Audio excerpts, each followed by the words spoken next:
Okay. So I'm at my parents' place, so maybe having some connection issues, just let me know if there's any in and out. But um so let's make this the money episode. So starting off with the big beautiful bill. Austin, what are your thoughts? That might be one of the stupidest things I've ever heard them do in my life, but here we are. Why? Give me some background. What do you think? I mean, we're already having trouble with treasury auctions, and they're risking running like what the estimate I saw was you could eventually get up to like four trillion a year annualized deficits. This is the type of deficits we run during wars or like during the Great Recession or COVID. So it's like to do that on an annualized basis. And I mean, the fact that we've now had 2 years of consecutive debt downgrades. I mean, investors just, I mean, like it's, I pointed out in previous episodes, it's like it doesn't take a math degree to be like, okay, you guys are creating money at such a pace that even with like, there's just no way I'm going to be able to like make my investment back. And you're seeing that now where they're having consistent issues in treasury auctions. And it's just, there's just no real like second order consequences thinking on this. And I think that's Yeah. what that was a big reason for the downgrade. It was kind of like the market being like, look, y'all, y'all can't get away with this. Yeah.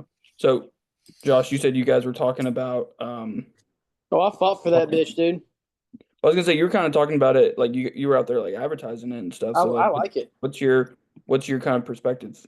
Um, Probably saving Americans a lot of fucking money. Um, First off, means probably one of the biggest tax cuts in American history. I mean, I'm all for it.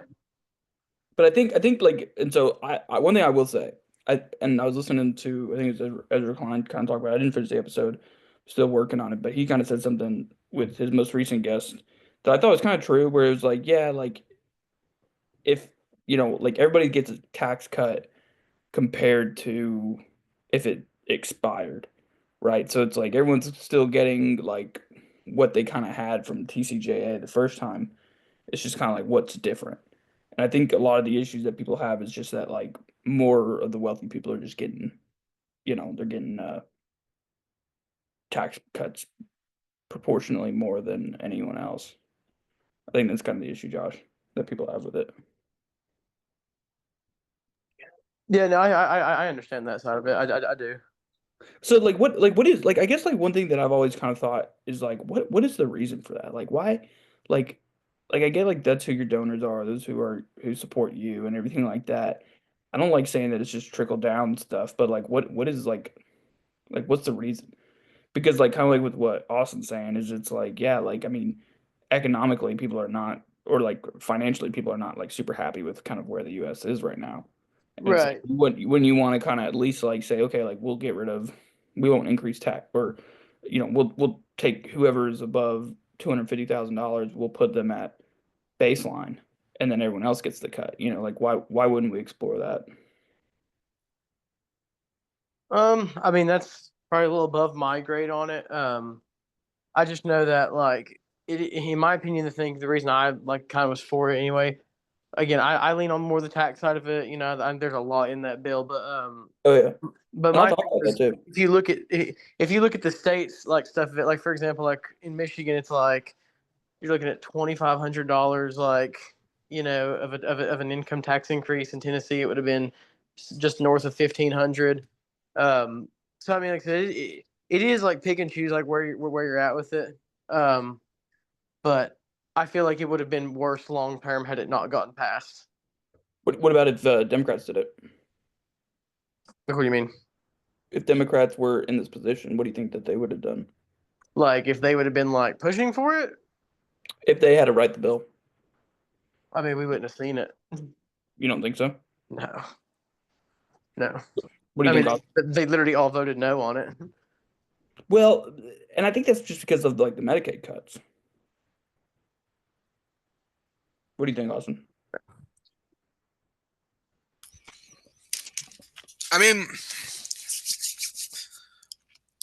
so I agree with you. I agree with like Josh that there wouldn't have been like a deal, and I get like, and I kind of agree with your criticism. That like a big portion of that is just because the Medicaid cuts. But I mean,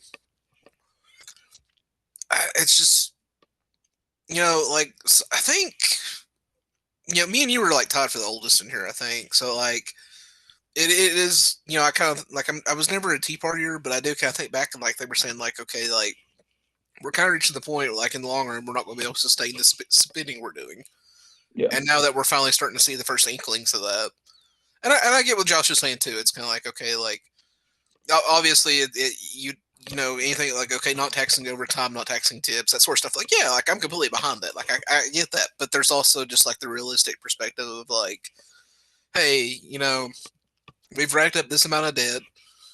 It's pretty much everybody's telling us it's unsustainable, and now we're starting to see debt downgrades because of that. In other words, like our credit scores going down, and it's like yeah, I mean like it makes sense, but you also got to like pair that policy with like the long term. Is it like if like I don't think we've talked about it before. Like I don't think in like wait, what do you want to call it? Like nominal terms, the U.S. will ever like go bankrupt. We'll just print we'll print the money to make the difference, and that's kind of what this is kind of like what we're doing now. It's like I said, like they're talking like you could see multi trillions of dollar deficits annually now, and it's like that's not going to work, and like there's not really any room now to cut because it's like Well, I was going to say, do you know what the deficit is now what is it like for 2026? for 2024? What was that like 1.3 or 1.4? So for 2025 it's 1.9. For 26, they're projecting it to be 1.7. I thought you said 2024. Yeah, that does not surprise me at all. So like it's already creeping up pretty dramatically. Which for me like is a lot. I sat there and I was like I was thinking about this the other day and I was like, well, what are we even at? Like I thought we were at like around 1 trill. And I was like, if we're at that, like I could see like you don't need to like no one's ever gonna bring it to zero. Like no balanced budget's never gonna happen. But it's like, hey, you can get it to 500. And Well, that would really like change some stuff. I think back under Obama, like 2016, they got it down to like what, like 4 or 3. Yeah, I mean it's much slower. It was a lot lower, and I'm not like, but it's like we're starting to feel the consequences of like running these deficits now. Like it's been 15 years since this was the like if you remember those big debates back then, like oh we gotta cut we can do this or that, and it's like I don't see like I mean like yeah like I want to help families, but it's also at the same time it's like you know where this is going. It's a slow motion train wreck, and like I think part of the problem is like where it became such a politicized thing like 15 years ago. We've now reached the point where like nobody can really touch it, and it's like it's weird because like you go back like the 90s, and this was like a big bipartisan thing of like, hey, we need to get the deficit under control. We need to get the debt down, and it's like I said, like we've now had 3 consecutive presidents with debt downgrades. I think Obama's was in 2011, and then Trump had his in this year, and then Biden's was in 2024. And now the fact that it's come 2 consecutive years, that should really be raising alarm bells, I think. Well, but see, what I've heard some people kind of say like it's not really like it's not really going to change anything in the immediate term. It's more just kind of like people signaling their dissatisfaction with the government. Do you mean in like terms of like what Like we're not going to see a huge rise in interest rates or whatever it is because of this, but we will see something long term. I mean, the 30-year U.S. Treasury is back to the highest level since 2007. Yesterday, it was like I think what like 5.3. Yeah, could be. So, I mean, we're really starting to feel it. I mean, I think it was last year the IMF. I know the CBO came out, but I think IMF also came out and was like, "Hey guys, you're running these structural deficits. That's probably what's causing at least like 60% of your inflation issues." Yeah. And it's like I don't know if I've sent you guys those charts, but it's like yeah, like the rise of inflation during the Biden years tied almost perfectly. Like poverty was increasing, food insecurity increased. It was all perfectly correlated to the inflation spike. So I mean, like we're really starting to feel the effects. I mean, like even people that may not realize those effects, were like what the cause is, but I mean, there does seem to be an emerging consensus, at least among like the markets. Like, hey, they're running these like already basically 2 trillion a year deficits. It's probably going to go up closer to 4. Like, they're not going to pay us back on these debts, like real terms. Like, it's if these bonds are paying 5%, but real inflation's like like 18% like it was in 2023, you're losing money on these bonds. Then what's the solution? I don't think there is one. And I think that's always kind of the part that, and Because that, like, and that's the thing. It's like, okay, so like, I think here's a solution. well, I just before don't think you it's a get there, politically viable solution. I look at it as it more of like, because like I understand the other side of it, and like it's not, and like I will be like respectful about it. Like I understand it totally, I do. But I feel like the situation is, and this is where I come out with our government, where I have all the issues. It's a kick the can, it's the kicking the can down the road situation, and like in an ideal world, yeah, stop, make a change, but it's not gonna happen. So like, take the dub where you can, in my opinion. Like that's just So you're my. saying take the political win? I would take the political win because I mean, kicking the can down the road is not going to stop. And like, I'd love for it to stop, but like, that would require the government to be honest and like do the right things. And I agree with that. And that's like I've kind of got the reputation as the doomer of the group, but that's kind of why, because it's like I think I'd been talking about this for at least a couple months, and I was like, hey guys, like like the debt situation's kind of becoming unmanageable, and then all of a sudden all this stuff Oh happened god, all at it's once. awful. It's awful. Oh, I mean, we've known. Yeah, I was gonna say we've known this forever. I mean, Well, this and was the issue this with the was debt an thing, Obama thing. Like, one this of wasn't anything new. I Well, got this was one of my debriefings when I was working on campaigns. We had it was a congressional campaign in Louisiana, and we were sitting there, and like they were talking about like they're talking about the national debt. It was like, oh, like we're so much $1 trillion like in debt, It's like, oh, we're this many $1 trillion in debt. Like I don't know what that looks like, and I was like, okay, so how do we frame this? And then our campaign manager and our consultant at the time were like, don't ever talk about it again because it's not a sexy issue and nobody gives a fuck about it. Like it is what it is, not changing. And that's when I got introduced to the can getting kicked down the road. yeah. So, do you think there's solutions? I mean, I'm complaining about it, but realistically, I'm with Josh on that. They're not going to like There's not a the politically viable solution. if you wanted to actually fix this, the problem is fixing it may not. I mean, like you're kind of in a catch-22. So like, and I'm sure Josh knows these numbers too. So what is it like? Our deficit is like what 7% of GDP. So that Yes, means like yes, Austin. Yes. yeah. So we spent so.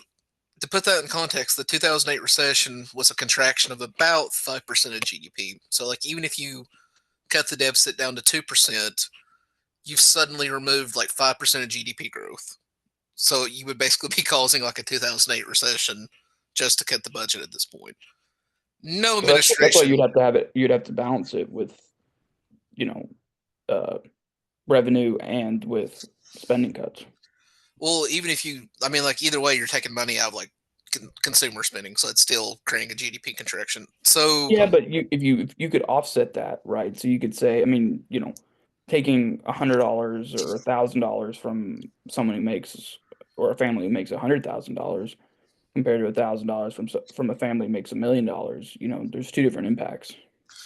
depends on the velocity of money. I mean, so like the big thing with like the part of the reason we started seeing the inflation spike was like I think the M2 supply of money, which is kind of like I can't remember the exact term for it. It's kind of like the velocity of money. Basically, it's like okay, how much is money passing around? Basically, I think like 50. It was like I want to say like high 50s percentage recently, and that was just because that like all the COVID money we created and then it got plugged into the economy. So it's like even if it's like say it's a million you said a millionaire versus like a working family. Okay, so the working family spending their money pretty much always on like, okay, I gotta pay this bill, I gotta get this food, I gotta do this, I gotta do that.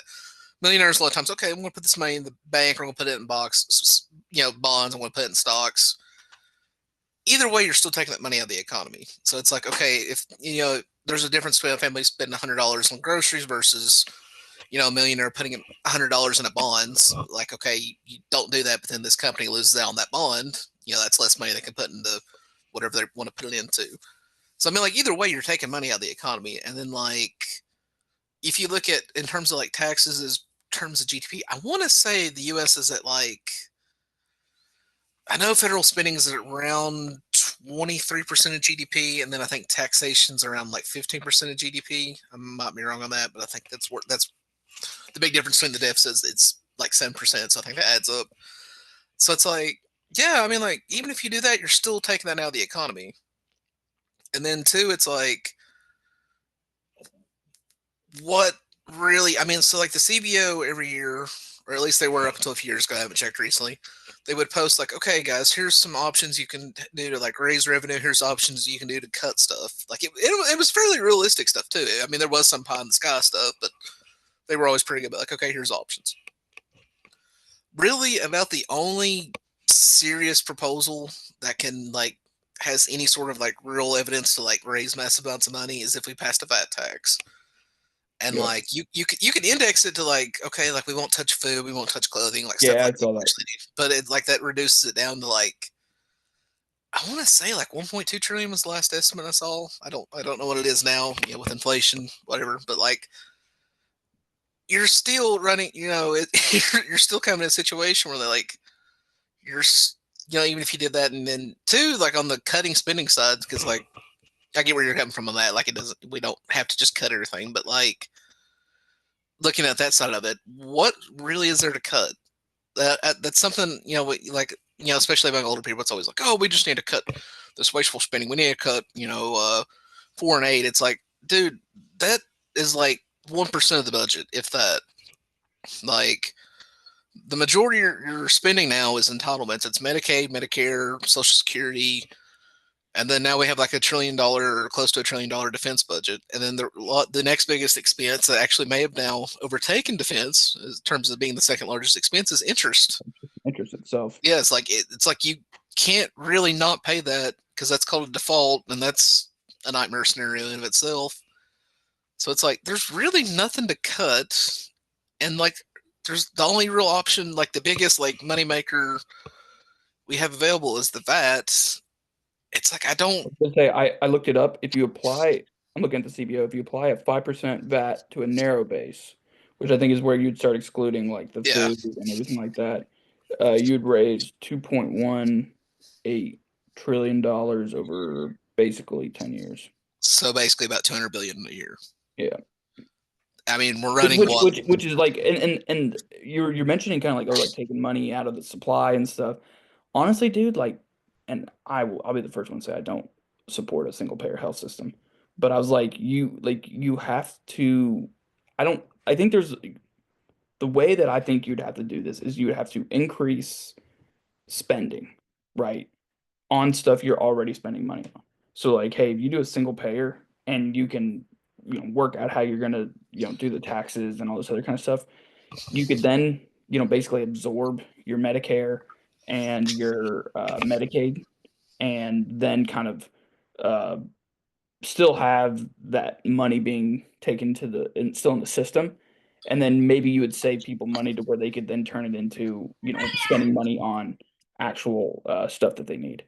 But even then, I'm kind of like still not entirely sold because like when I was looking, my biggest thing with single payer healthcare that I'm against is that you then start having to say you basically a huge portion of your revenues is by limiting how much physicians and providers get paid. Yes. And like yes. that's where I'm like okay, I'm not there, but like you want to save $500 billion by uniforming the admin, or not uniforming it, but making it kind of more straightforward. Yeah, you can do that. But you start touching some other stuff, then it's like, I'm not entirely sold on that. But even then, that's what I'm saying is like that's what you'd have to do something like that, right? To where you're like basically taking another program, and then basically doing like a single payer where it's like, okay, now everybody's covered, now everybody can save some money, and it saves us money too. That's the only way I could see you doing it. Well, so I think one thing you said that I wanted to touch on because like this kind of real quick, and then like I'll touch on the single payer. I agree with you. Like, really, as paradoxically as it sounds, really the only way we're going to get out of this, and like a way, like it's like Josh, keep going, because like that was such a good eloquent point he made. Was like, kicking the can's going to keep happening. Like, we're not getting out of that. Yeah. So there's two ways to get out of like a high debt to GDP, which is kind of the situation we're in. Like historically, every nation that reached 120% of GDP has defaulted except one, and that was Japan. And if you've been paying attention to Japan's bond market the They've last been couple of months, teetering. yeah, it seems like they're about to end You that haven't streak. fallen yet. You're just teetering. Yeah. So, but there's more than one way of default. Like there's the normal like Argentina style default, which is really what you want to avoid because that would be Great Depression tier. But there's what's called, default in real terms, which is you just inflate the debt away via printing, and like you'll have high inflation rates for several years, but that kind of gets U.S. debt to GDP down low. And if anybody paid attention, so back during COVID, like in 2020, 2021, the U.S. passed all those, like emergency bills. That took our debt to GDP. I think we reached 130% at one point. So then they stopped, passing those hot bills, and then inflation took off, and we got back down. I think it was like 115%. So that was a negative. That was actually a pretty real increase in terms of like, or not increase, I guess, decrease in like the debt load. The problem was we did it by high inflation, and we've kind of saw how that politically worked out. But that is an option, and the U.S. actually did this back in the 1940s. Not a lot of people know this. So, we financed World War II. I think our debt to GDP got up to like, I don't think it was 120%, but it was pretty close to it, or it may have actually went over, but it wasn't. But somewhere in that area. So what they ended up having to do was, I think it was Treasury told the Feds like, "Hey, look, cap yields on bond 3%. We're letting this puppy roar." And it got up to like, I think 1 year inflation on like an annualized basis was like at 20%. It was something crazy. And then they did it again around 1950. They just, for most of the 40s, they were just letting inflation rip, but it was just to get the debt load down. They've got the documents. Like this was intentional policy. Now, part of the reason it worked is because, back in 1946, who's going to tell us no? Really, who's going to be the one to tell us we can't do that? Yeah. But then too, it's just like that got the debt down. I think it dropped it all the way down to like 40% or something, or like it was some crazy low number. But like, a lot of people don't talk about it. The closest the U.S. ever came to like a general strike was in 1946. There was a huge wave of like strikes back then, about crippled the economy. So it's like there's really two options. Both kind of suck, and like the third option would be, okay, it's like you said, let's cut some spending. We got to cut spending. We got to raise taxes. But realistically, given the political climate as it is, I don't see that happening. And then two, like, one thing I'll point out, like, so, we started really cutting. Basically, most COVID programs died in the last couple of years. And then two, since Trump came in, he's been really trying to cut the deficits as much as he could with Doge. I think that's an underrated reason why the U.S. posted a negative GDP for the first quarter of this year. It's like, okay, we started cutting a lot of government spending programs, and here you are. So, like, there's trade-offs to every option, and, like, that's really the only three options we have, and I don't really see the third one happening. Like Josh said, that just the political culture as it is now is just completely different from, like, the 90s or the 40s. I don't see us defaulting for the same reasons I said. So really, when it comes down to it, like I said, paradoxically, about the only other way out of this is just letting, just keep spending. But I think we're kind of deluding ourselves if we don't realize what that means long term. Yeah. Go ahead. I was just disagreeing.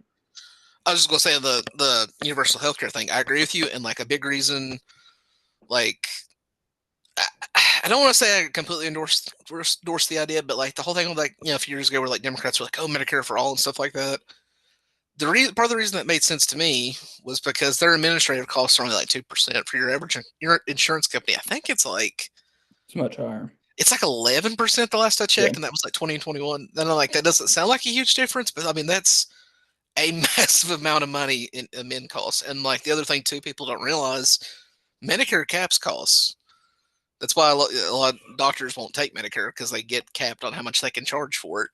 But that's about the only way you can keep costs down. Because like, you guys remember that? I think it was earlier this year where there was around the time the United Healthcare CEO got whacked, where like they were trying to like, they were putting it as like they were not going to pay for anesthesia or something. Like, I can't remember how it was framed.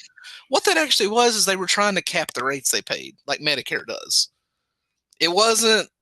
From what I could tell, it wasn't like some scheme to like extort money or like screw people over. It was like, hey, we're going to do like Medicare does, and like we're only going to pay you this much for like the procedure. So I mean, like, that's the other thing too. Like a lot of people don't know a lot of that. If you look into it, a lot of that framing, anesthesiologists have their own, like, I don't want to say union, but it's kind of like a guild almost. So they were running a lot of that, on the other side, like framing it. So it's like that's where a lot of your healthcare spending comes from, is because, and then too, like another thing people don't know is like back in the 2000s, there was a lot of concern we were producing too many doctors. I don't know how that would ever make sense as a concern, but so they capped annual admissions to medical schools.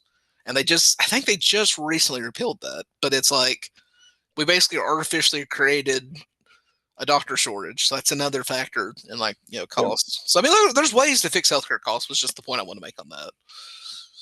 Yeah. Well, and like I said, it's frustrating because it's like it's frustrating because it's like, yeah, you're never going to get to zero, but it's like you got to get below. Like to me, I'm like if I was talking to Trump, I'd be like, dude, you got to get below like 900 billion at this point. Like no one's expecting you to get to zero, but you got to get somewhere. And the only path through or to that is through. Like you got to make some decisions. And that's why I almost kind of think like I sometimes I think about like which party would do it, and sometimes I think the Democrats would be more likely to do it to kind of balance or put us back on the right direction than Republicans would.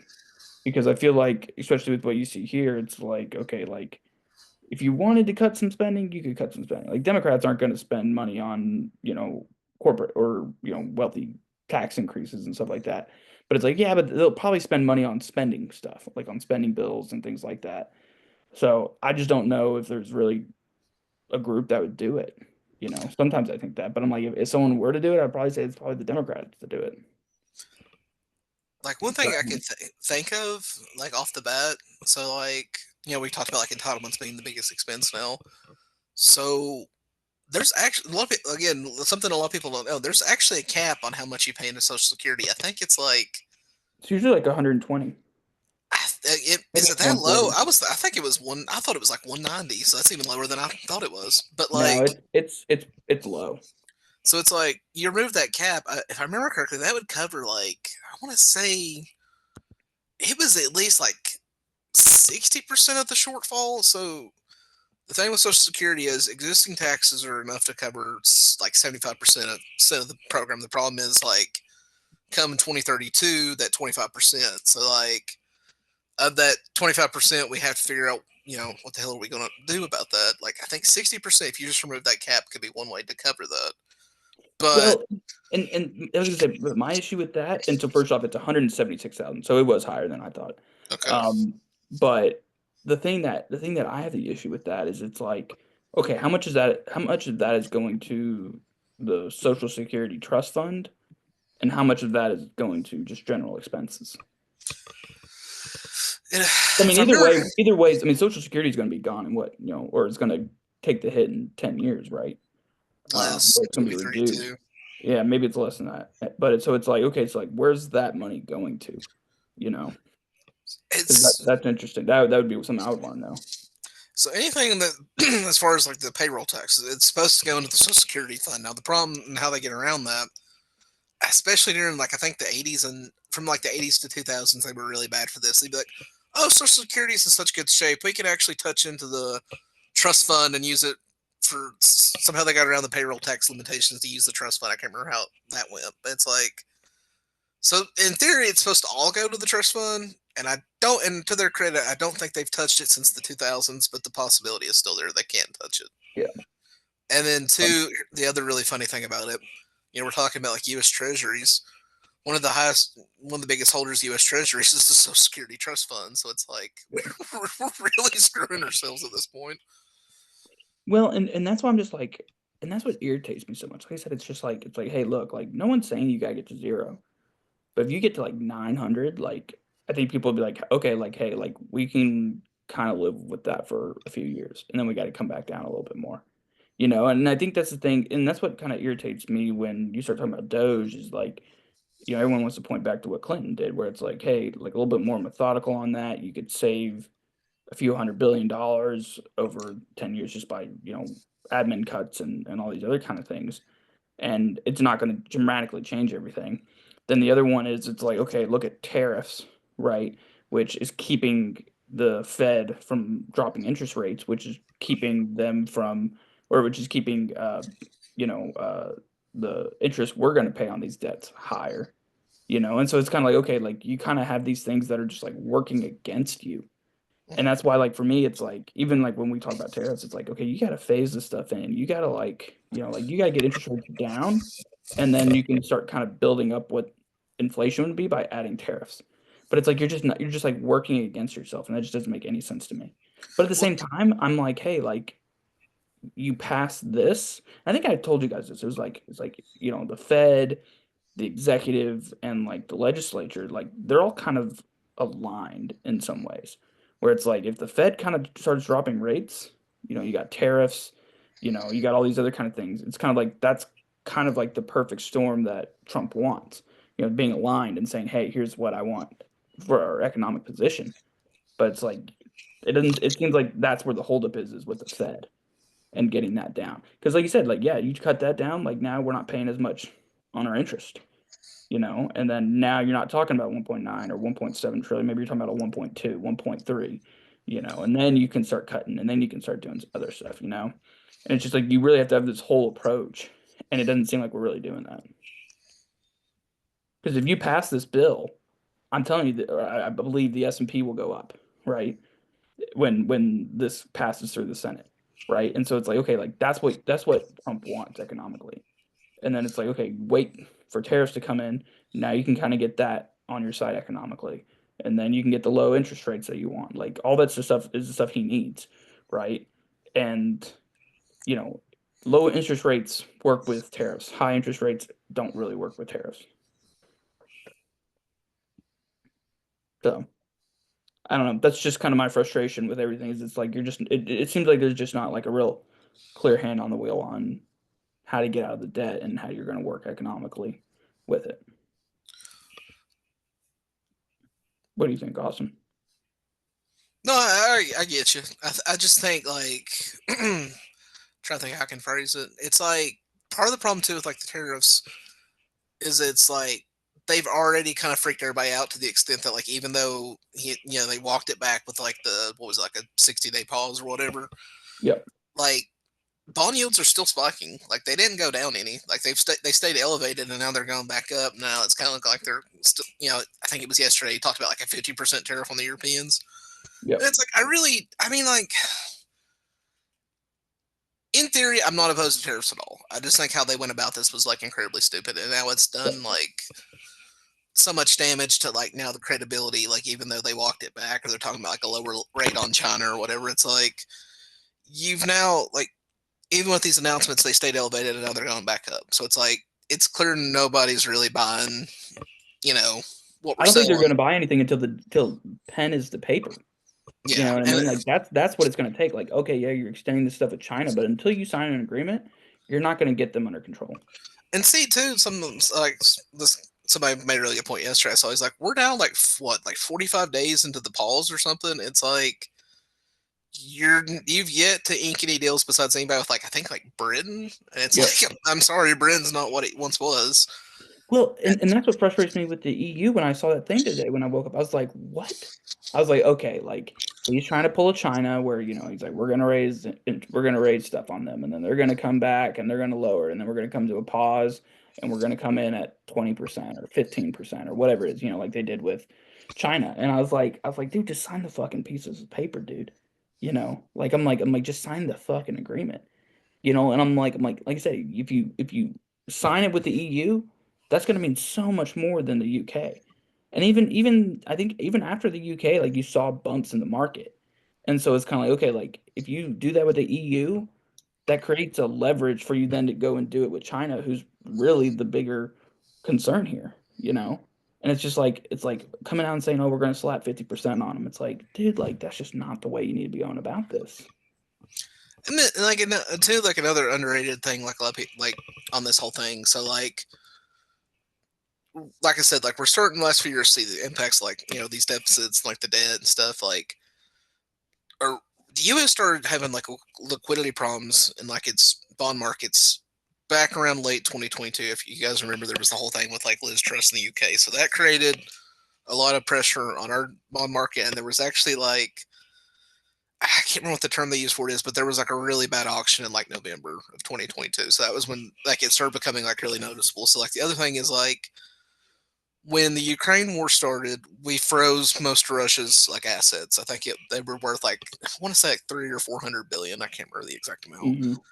So that was a big deal for a lot of the other countries because now they're like, okay, so like one of the big selling points for U.S. Treasuries was okay, we'll 100% honor your, you hold treasuries, we honor it, we'll pay you.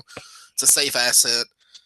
That created geopolitical risk. So for a lot of countries, especially like, state holders, like, okay, maybe we really shouldn't be relying on like having a big portfolio with like US treasuries, or we should definitely like wind down the amount we hold.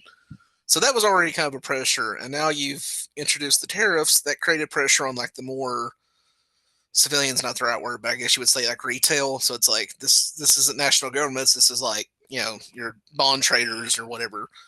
Yeah. So it's like we've created problems on both sides of the equation. And I think that's part of the problem is it's just like we can blame Trump for the tariffs, but we can blame Biden for like seizing the Russian assets. And it's like between those two, like, if you're a trader sitting somewhere, you're like, okay, like I can really trust neither party with confidence in how they're handling like these debts. So it's like, am I really wanting to invest in U.S. Treasuries anyway because of that? So I mean, you've created a crisis of confidence, but it's also going back to what I said earlier. It's like, okay, but leaving all that to the side, if the U.S. is running these annualized deficits, that's creating higher inflation rates. Bonds are paying 5%. Inflation's probably the real rate of inflation's. I know from what's his face, I think it was Lawrence Summers did that thing last year that got all the attention where he like calculated like the real inflation rate in 2023 was like 18%, I think it was. So it's like, okay, like inflation's down since then, but it's also like it's probably higher than 4%, like in real terms. So it's like, okay, don't really trust either side. So confidence issues there. Putting that to the side, okay, do I really want to buy a US bond at 4% if the real rate of inflation is like 7%? No, because then you're losing on net. And I think like it's a multifaceted problem at this point. So here's a question. Kamala Harris comes in instead of Trump. Do you think we'd be in the same situation? Let Josh answer that because I feel like I'm monopolized so much. I kind of Yeah, want to go ahead, Josh. What do you think? I think I know your answer, but Like same situation with what? Kamala Harris is president instead of Donald Trump. Yeah, but like situation, like is there like a Same people are still in charge of the Republicans are still in charge of the House and Senate. What changes? Shoot, I'll be honest, dude. Like you're saying, like you're saying like hypothetically, if the Republicans, I guess what I'm saying is how much of this is independent of Trump and how much of it is dependent on Trump. I mean, the whole of the Republican wins were on Trump last year. Like I'll be honest, had Kamala won it, then the Dems would have got the House as well. Okay, so let's say they got the House and Republicans still get the Senate. What changes because of that? Well, that's a good question. I guess I would start with probably we'd be in a really weird financial situation because at that point, market wouldn't have done what it did there in February and March. So it probably would have looked really bad. I mean, I'll be honest, we would have probably seen a recession. Like, not saying that we won't see one now, because I think like the business cycle, just because of what's happened the past like 6 years has genuinely fucked us. But like, I think we'd have seen a recession like a lot earlier. What do you think, Austin? I kind of agree. I mean, there was a lot of articles last year, like we were starting to see signs, and I mean, he's completely right. Like it's cyclical. So like, there's just so many forces working against us right now. I kind of I feel like I mentioned it to you like back last year. I was like, I kind of feel like this is almost like a poison chalice in a way because it's like like there was no like that's like you said there was enough signs you could say like okay, it does seem like a recession's coming, and the fact that like the first quarter before he could really implement any of his policies did have a negative print in terms of like tariffs kind of does suggest like the structural thing was already starting to lean that way. But it, if you're asking me like what would have been like if she'd been president, I don't feel like she would have done tariffs. But as far as like other stuff, I don't know. Like I think you would see interest rates coming down. I don't think you would have a solution to the debt or any of that kind of stuff. I do wonder if she had won, since you brought that up, like interest rates. I wonder if like the Democrats would have been more willing to like take the hit of like, well, let's just let inflation rip.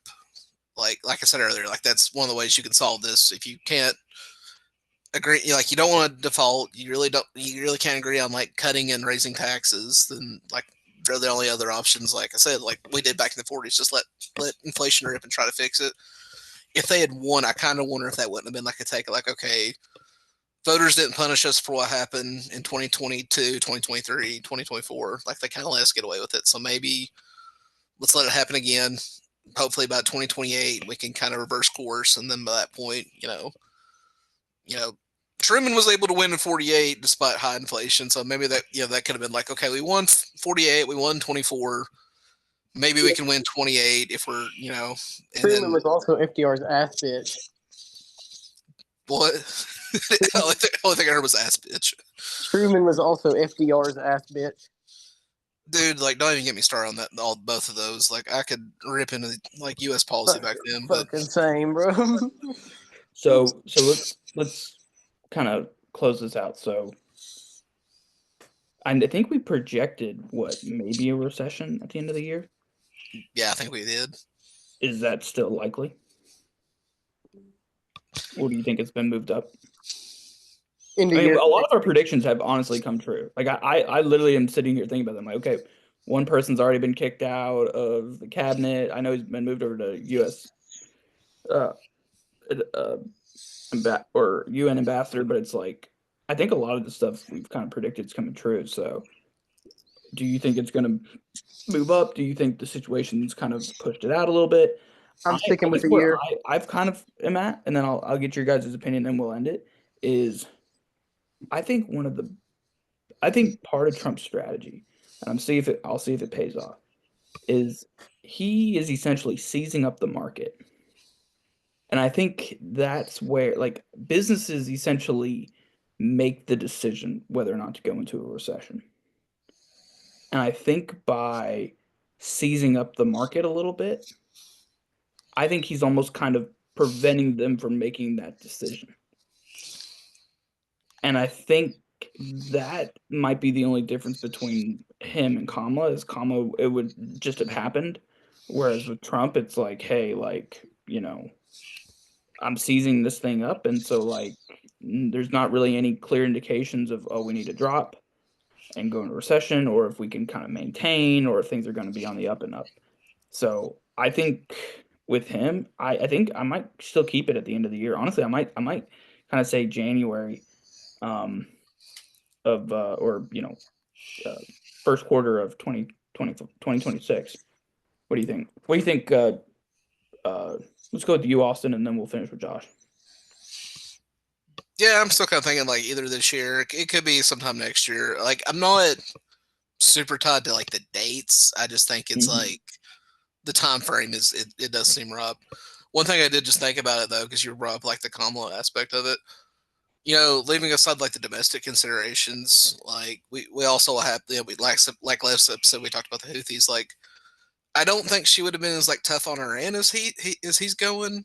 But at the same time, I feel like she would have been more tough on Russia. And like, I'd mentioned the last episode, like the Russians had considered sending like missiles to the Houthis. So like, what if, her being tougher on Russia, Russians send them missiles, and then that creates like an energy crisis because they're able to start targeting stuff better. I mean, there's a lot of different what ifs in that, and like, so like it's hard to say, but in terms of like, and I kind of going on that note, it's like it's why I'm not super tied to any dates. I just kind of agree. I think we're all kind of in agreement. Like something's coming. It just like when's kind of the question, and you know, either way, the end result's still the same. I think. Okay. What do you think, Josh? Honestly, same boat as Austin there. One thing I will say is I still want to stick to the end of the year for recession. I need like another month of some things happening before I can like determine whether it'll happen the end of the year or be prolonged. But I think Austin said it right. It's like, don't know if I can stick to full dates. But something big is definitely coming. There's just kind of a game of chicken right now that's going on of when. I'm kind of in this. Keep going, Austin. So I'm kind of in the same boat because it's like I'm waiting to see what happens as far as like this summer with like my job, and then like I'm been holding off putting stuff in my 401k for that reason. I'm kind of assuming that's what Josh is talking about, or he's investing in Bitcoin or something. But like I'm kind of the same boat. I'm kind of waiting until like the low to start really investing in my 401k. So big feel you on that. Yeah, I mean, I think it's honestly going to be what happens with China. I think that's going to be the big thing that mess up, and I think you'll see a bump. I think if he's trying to plan it right, I think you're going to see a bump if he was smart. He try to wrap everything up in Gaza and Ukraine by the end of the year. I think he should obviously sign whatever's coming through the Senate. It'd be nice. I think if they can bump if the Senate pushes back and they go into conference and kind of consolidate that down a little bit and maybe not reduce as much Medicaid cuts or do something like that. And then I think that the deal with China and probably with the EU as well. I think those four things are going to be ultimately what decides if it's up or if it's down. So we'll go ahead and end it there, and yeah, we'll talk next time. We got to find out what we're going to talk about next time. So maybe we'll do something next week. Space. Space, yeah, we could maybe do something like that.